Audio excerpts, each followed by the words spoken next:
આ તમારો ભાઈ ગોપાલ ઇટાલિયા હમણાં થોડા વર્ષ પહેલા જમાદાર હતો, પોલીસ કોન્સ્ટેબલ તરીકે નોકરી કરતો હતો. એવા મોટા 8 પાસ ને 9 પાસ ને 10 પાસ ને કદાવર નેતાને સલામું મારતો હતો તમારો ભાઈ. પછી નિર્ણય કર્યો કે 8 પાસ ને સલામ મારવા કરતા હું એ જગ્યાએ હોઉં તો કેવો રૂપાળો લાગુ. મેં નિર્ણય કર્યો કે નથી કરવી આ નોકરી. હાલો રાજકારણમાં.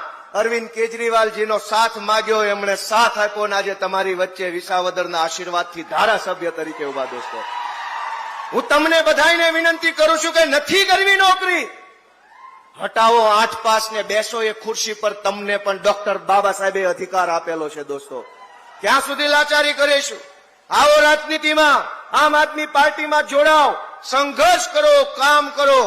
1 વર્ષ નહીં તો 2 વર્ષ નહીં તો 4 વર્ષે તો તમારામાંથી અનેક જુવાનિયા કોઈ તાલુકા પંચાયતમાં, કોઈ જિલ્લા પંચાયતમાં, કોઈ નગરપાલિકામાં ચૂંટણી જીતીને જનતાની સેવા કરતા હશે. અઘરું જરાય નથી. અઘરી એક જ બાબત છે, નિર્ણય લેવો. પહેલો નિર્ણય લેવો એ અઘરો છે કે જાવું કે ન જાવું. આ નિર્ણય લેવો અઘરો છે. એક વખત નિર્ણય લીધો કે લાચારી છોડી દઈશ, નિડરતા પકડી લઈશ અને આમ આદમી પાર્ટીમાં જોડાઈશ તો પછી કોઈ રોકી શકે એમ નથી. દોસ્તો, મારી આપ સૌને વિનંતી છે કે ચૈતરભાઈ વસાવા જેવા આગેવાનનો સાથ છોડતા નહીં ભાઈઓ. વર્ષો પછી આવો નેતા મળે છે. તમે જુઓ, સમાજની આંખમાં ધૂળ નાખીને, સમાજને છેતરીને, સમાજ કરીને પોતાનું હારું કરી લેવા વાળા 100 નેતાઓ છે.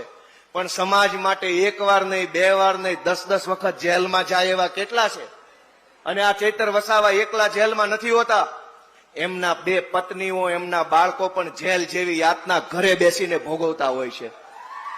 જે માણસ જેલમાં જાય એકલો નથી જાતો, એમનો પરિવાર પણ ભોગવતો હોય છે. કોના માટે?